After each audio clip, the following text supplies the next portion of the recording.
Hi there, good morning, good afternoon, good evening, wherever you are in the world today, and welcome to Live with Leila. My name is Leila Singh, and I'm a leadership, a career, and a personal brand coach.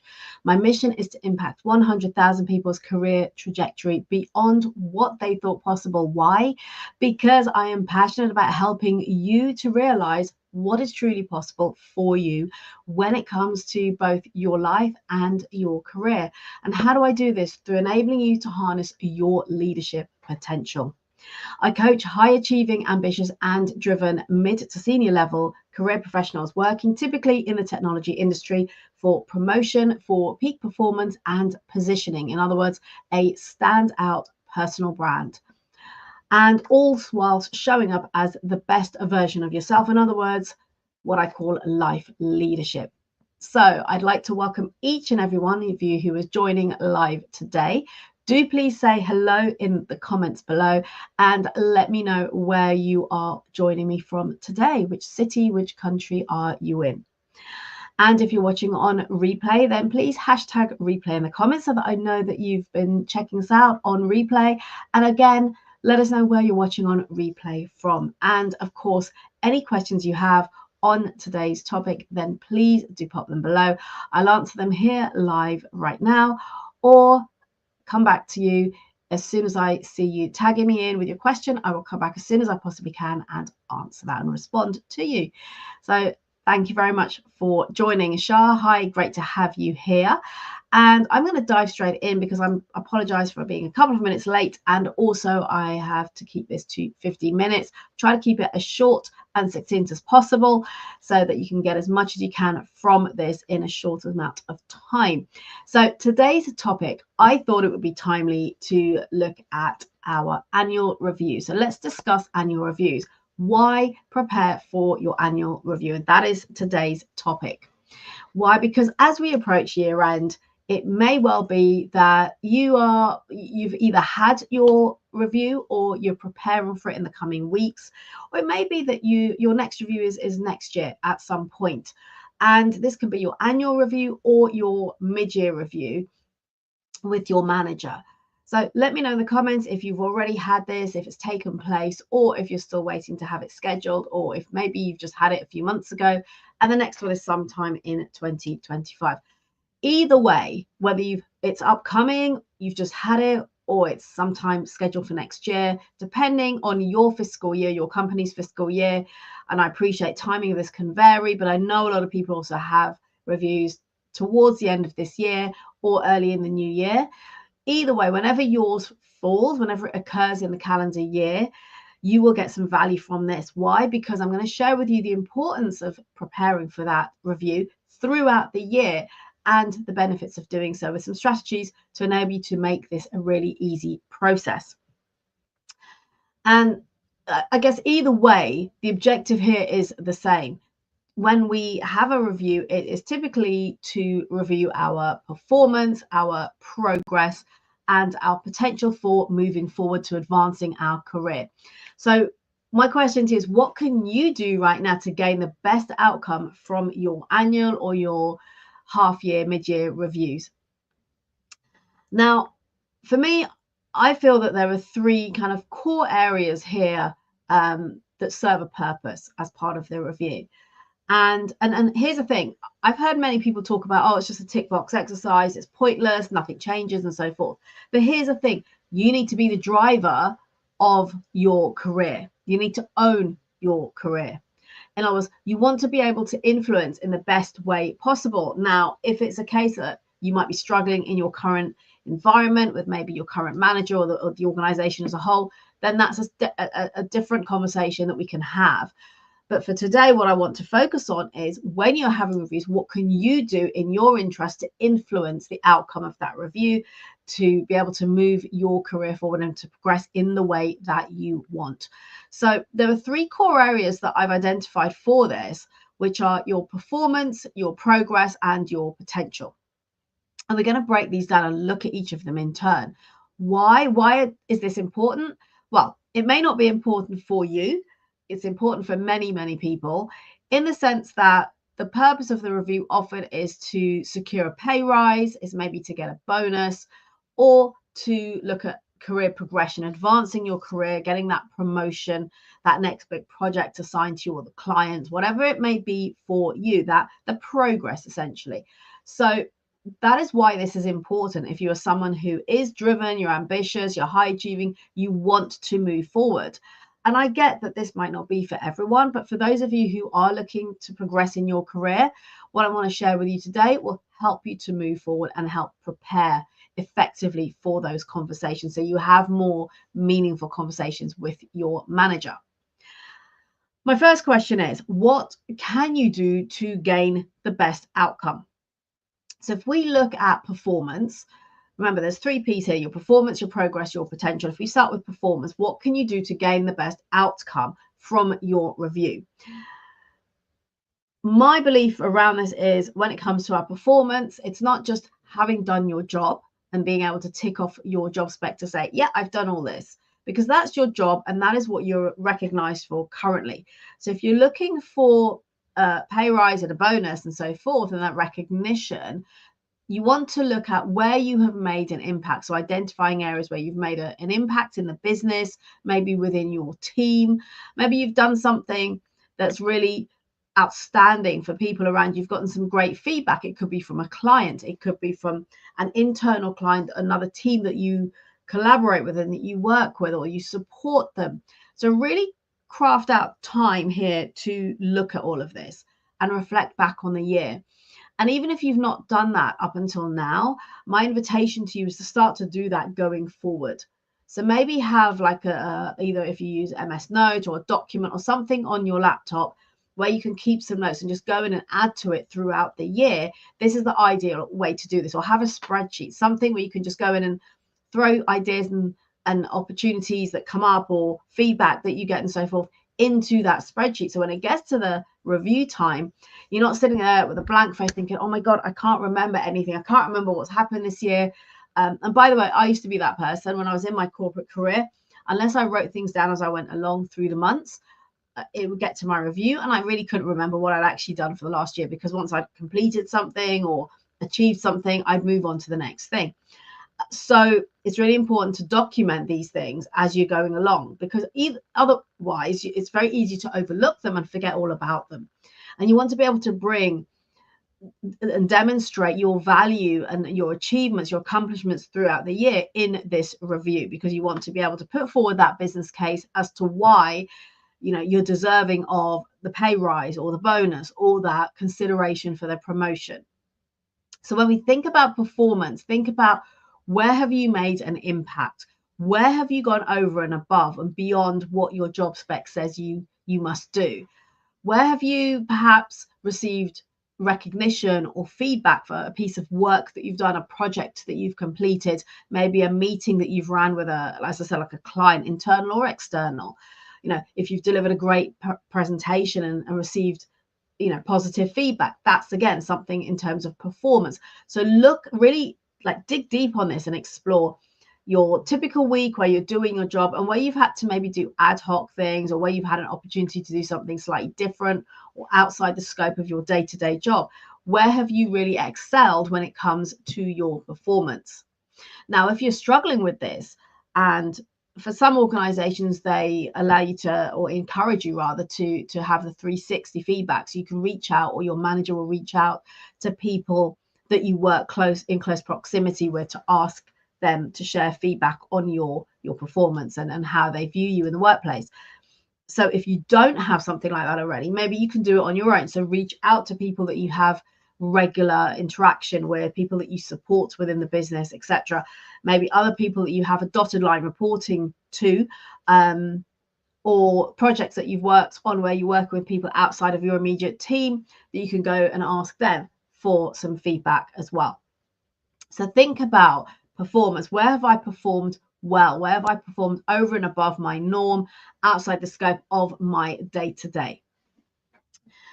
So that's the first part of this, in terms of what can you do to gain the best outcome from your review. Performance is the first one. The second is progress. So what progress have you made? Now, typically, particularly in the larger organizations, you will have been given some goals for the year, some objectives to meet. you want to go back to that and look at that and say, right, okay, where have I achieved progress in each of these areas? So it might be called a personal development plan, might have a different name, but we want to go look at that and say, what was set for me this year? And where have I achieved these? Where have I completed these? Where have I moved forward in each of these areas? And the reason I'm saying it like this is because depending on what the goal is or what the objective is, there'll be different ways of measuring it. Excuse me. So it might be you've been told to develop a particular knowledge area or a skill. So what have you done there in terms of your development? Have you taken control of that to be able to influence it yourself? Have you maybe done your own self-paced learning? Have you had sponsorship from your employer to go do a course, for example, whether that's online or in person? What have you done in terms of your own development? So that includes both what your company has supported you with and maybe what you've done on your own. It could be that you read a particular journal or magazine that's related to your industry, to your specific career, for example, if it's IT, if it's HR, etc. So what are you doing to develop in your own way? Where are you taking advantage of opportunities within the workplace to also develop yourself? This could also include if you've attended, for example, conferences or in-person networking events which relate to your career in some way. It could be if you're in finance, for example, all of the finance bodies, the accountancy bodies hold their own trainings and networking events and so forth. So maybe you've attended some of those to develop your skills and your knowledge. So think about that. Where have you invested time and energy to progress yourself? Where have you, if you go back to your objectives and you were at point A at the start of the year, what have you done to progress to point B? Where are you at now? So another way of helping you to see how much you've moved forward is maybe measuring that. So on a scale of 0 to 10, where 0 is you're not really progressed at all, and 10 is you smashed it out the park, you've progressed like 200%. Whatever that measure is for you, maybe you can start with measuring your progress in that way, then looking, okay, so if I'm a 9 out of 10, what does 9 out of 10 actually mean? So these are some of the things to consider. Okay, see, my camera has just switched off for some reason, so I'm going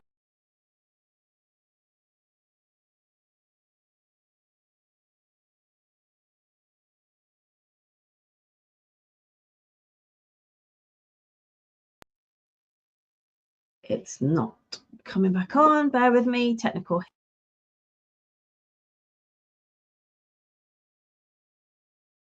Let me have a look here.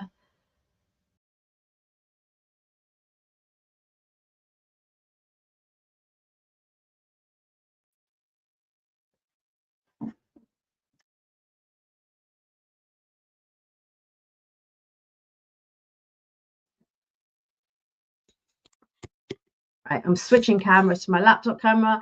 Hope you can still see me and hear me okay. Apologies for that interruption. Not sure why, but my my usual camera has stopped working. So I will run with this. Sorry, the lighting isn't as good, but I will keep going in terms of working through this topic. So where were we? We were talking about progress. So measuring your progress from stage A to stage B.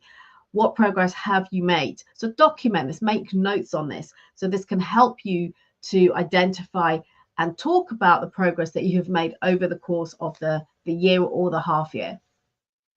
And then the third P I mentioned was potential. So when we talk about potential, this is a potential for your career growth, your career development.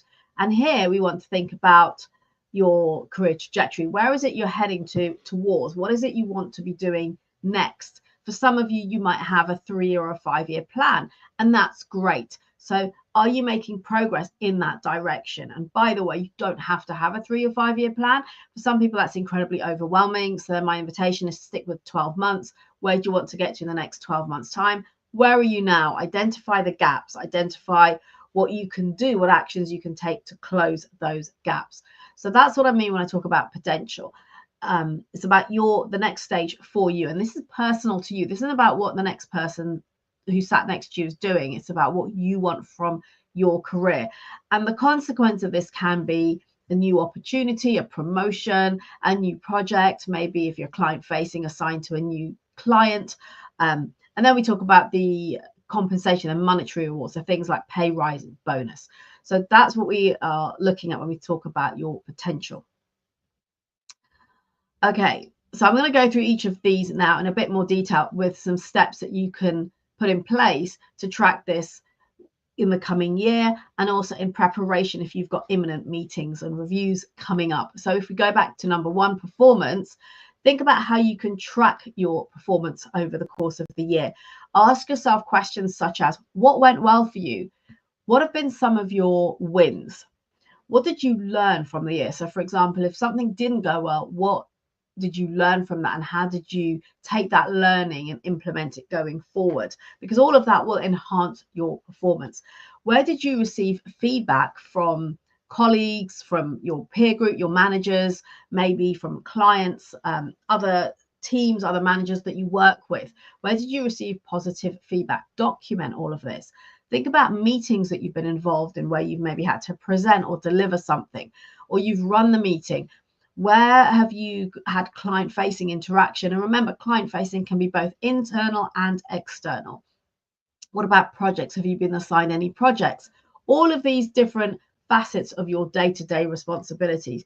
Think about how you have performed, what went well for you, what were your wins? Maybe you received an email with a really positive couple of sentences from someone about how well you performed in a meeting, about a presentation you had delivered, and so forth. And this is all about documenting so that when you come to the actual meeting, you have everything in one place. So you can just go through this now to create your story. And we'll come to that in a moment.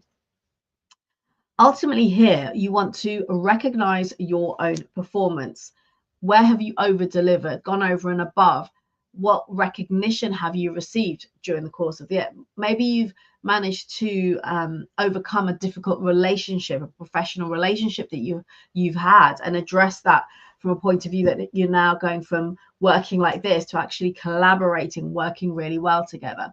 What challenges have you overcome? So all of these are things to consider when it comes to your performance, and document it. Keep it, if it's a spreadsheet, if your brain is very logical, analytical, keep a spreadsheet and just throw in those comments. Maybe use, like I said, a notes tab or something where you can just go in every week or every couple of weeks and add things to that as they occur.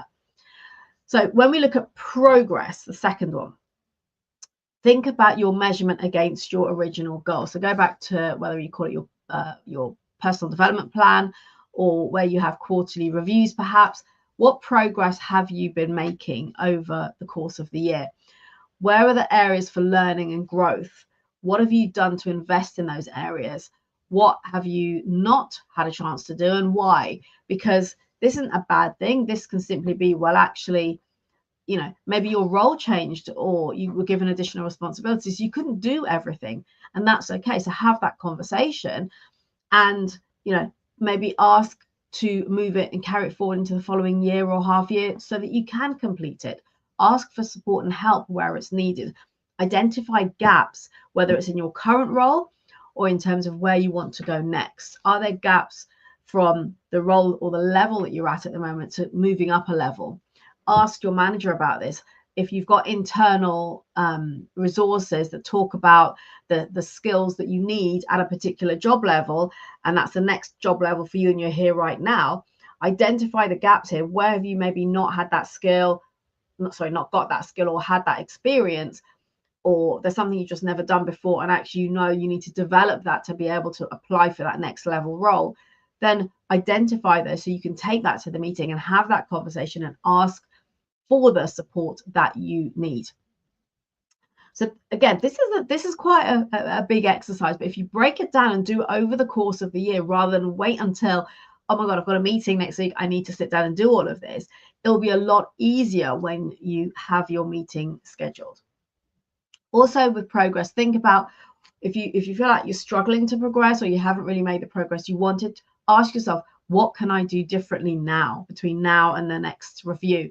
What can I do differently to help myself to move forward? Who can I ask for help and support or accountability? It's important here to keep on top of your progress And again, document this, think about the resources that are available to you, you can draw upon, and the people around you as well, whether it's getting yourself a coach or a mentor or somebody in maybe the next level role that's doing what you want to do. Reach out to them, have a conversation, understand their experience, how they got there, what did they have to do, like learn more about the role so that you know, actually, is that what I really want to be doing next? So again, think laterally here in terms of your career trajectory and your progression and what it is you want. The third P we talked about is potential.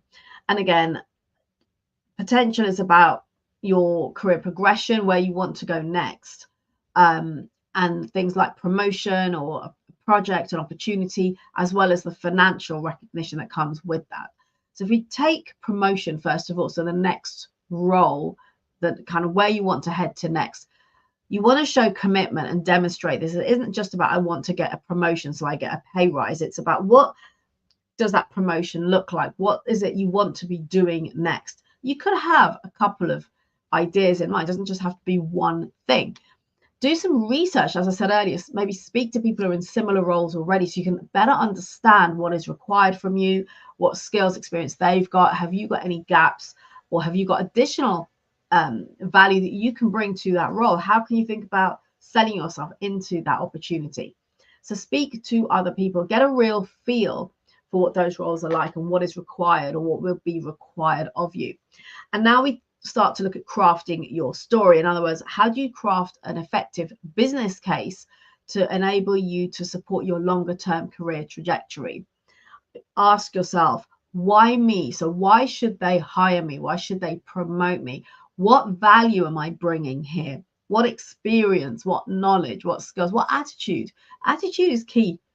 It's not only about your experience and your certifications and qualifications. It is also about your attitude. You know, you want to progress, you're driven, you're hungry for it, you want to move forward. So think about your attitude as well and ask yourself, why now? Why is it now the time that I want to be considered for this? What have I done? Where am I at? You know, what experience have I got behind me? You know, what's potentially missing? Why is now the right time for you, my manager, to consider me for this next opportunity, or for, you know, putting me forward for promotion next year? Again, this is your business case that you want to put together. What can I bring to the role, to the team, and to the business? What's the impact that I am making in the business right now? What is the bigger impact that I want to make? Think about also the timing of opportunities. So whether typically promotions happen on a quarterly or a half-yearly basis, how often they come up, identify the hiring managers for those opportunities, build your relationships with them. You know, I'm always talking about cultivating those relationships, nurturing them. So make sure that people who, let's say there's someone who's heading up a team that you would love to work in, you know, allow them to get to know you, because it'll become a much easier conversation if that is where you want to move to in the next few months or the next year. And I talk about keeping yourself top of mind. The reason this is important is because then it becomes easier for opportunities to come to you, particularly if they're internal. And even if they're within your industry, once people are aware of you, they know who you are, so you're visible, then they'll have you top of mind when the opportunity comes up. So even if there isn't an opportunity right now, when something comes up, then they can think, oh, I had that conversation with that individual. Let me go reach out to them and see if they're still interested, if they're ready, and so forth. So you want to be making yourself top of mind. So thinking longer term and strategically, who do I need to be in front of to have people get to know me and know my reputation and the value that I bring, such that when the opportunity arises, they think of me, or they approach me at least to have a conversation, because that makes moving forward a lot easier. And then within this story, crafting your story, your business case, present where you want to go. So think about, like, whether it is 1 year, 2 years, 5-year plans, be able to articulately convey what that looks like and why it's important for you and what impact you want to make.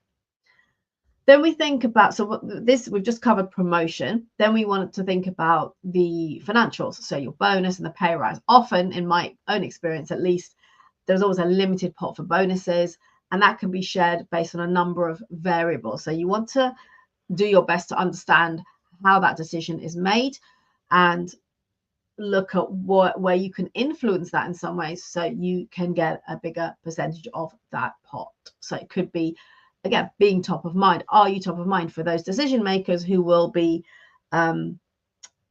sharing out that pot of bonus money?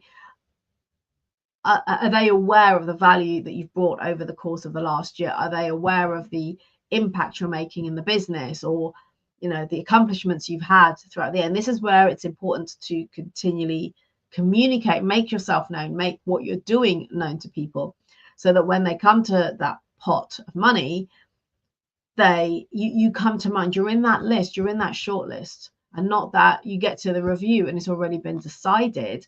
So you want to be having ongoing conversations, for example, in your one-to-ones and so forth, where you are documenting what you're doing and the value and so forth, and then bringing those to those conversations.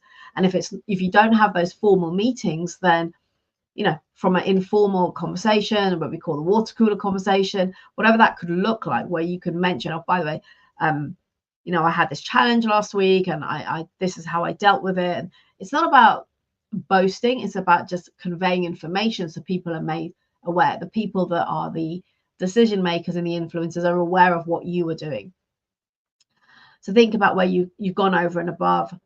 Ensure that you're making yourself top of mind for those decision makers. Similarly, with the pay rise, if you feel that you've not been considered for a sufficient pay rise for a long time and so forth, you want to put a business case together. What have you done differently? What have you done over and above your day-to-day responsibilities? What have you overcome? What challenges have you overcome? What impact have you made? What have you turned around, or where have you over-delivered? So you want to be proactive with this. You want to take the initiative and not just turn up and feel entitled to a pay rise because you did your job for the last year. That's not how it works in many, many cases and many organizations. That, there's the state of the economy, there's inflation and company performance. There's all these factors that get taken into consideration when it comes to, can we afford to give the pay rise? Can we afford to give the bonus? So you want to be able to come in with a strong, compelling business case or story as to why you want to be top of mind, why you should be considered. So in other words, you want to influence the outcome of those conversations. So I do hope this is making sense. Any questions you have on this, please pop them in the comments and I will respond to you. I'm conscious that I'm a little bit over time, so I'm going to wrap this up. And just in terms of a summary of what we've talked about today, ask yourself, how can I make myself top of mind? How can I ensure that I'm remembered for the right reasons, so that when these decisions are being made, I'm being considered for them? Think about the way that you show up in your organization with the people that you work with, because you're always being assessed. People are always going to judge. You're going to be making impressions with the people that you work with. So how can you take that to the next level? Think about your delivery, in other words, the output of your work. How good is that? Could it be even better? Could you maybe apply yourself a little more? Can you communicate more effectively about what it is you're doing so that people are made aware of that? And then look at your progress versus your goals. Where am I? Where are the gaps? What do I need to prioritize? What help do I need, whether it's from people or from resources? And then identify what you haven't done and why, so you can have a plan in place to close those gaps. And remember, ultimately, this is about asking for what you want. Many people will complain they didn't get what they want, but they haven't actually asked for what they want. And in many cases, managers might truly believe that actually you're happy. And if they've got such a limited pot of money and they feel that you're happy and they give you your 5% increase and you're good with it, and you haven't said anything, you haven't asked for what you want, then you really want to look at that and explore what is going on there for you. Because my invitation is, if you don't ask, you will not, in most cases, get. So you want to be showing up and asking for what you want, putting yourself forward, whether that is for the promotion or the bonus and the pay rise. And even if you don't get it this time, at least you've made your case known. You've made people aware of what you want. You may be considered the second round in 6 months' time. You can maybe go into a negotiation of how that could look over the next 6 months. If you're told that you're not perhaps experienced enough right now, or something is missing, then how can you support me to work on that so I can be ready? These are the questions you want to ask. If the answer you receive is a no, that's not necessarily no forever. That might just be no for now. So again, you really want to slow down to this. Put in the time, the energy, and the preparation for your reviews so that you can make the most out of influencing them to the best of your ability and achieving the outcomes that you desire. Thank you for joining me today. Any questions you have, pop them below. I will respond to them. I hope this has been helpful for you. Let me know your biggest takeaway from this. And as always, remember to harness your potential to elevate your performance and commit towards achieving greater personal growth. I am over time, so I'm quickly going to remind you, if you haven't already done so, to head over to my YouTube channel. Please subscribe. Please share with your colleagues, with other people who could benefit from the content that I share here on a weekly basis. You also on my channel have access to all of my interviews from my podcast. So you've got the video episodes there with incredible leaders from the tech space. So please do check it out, subscribe to it, and share it. There is so much value to be taken from the content therein. In the meantime, have a great rest of the week. Take care. I apologize again for the technical hitch earlier. I hope that didn't distract for you too much and you've gained some value from today's episode. Take care, and I'll see you same time, same place next week.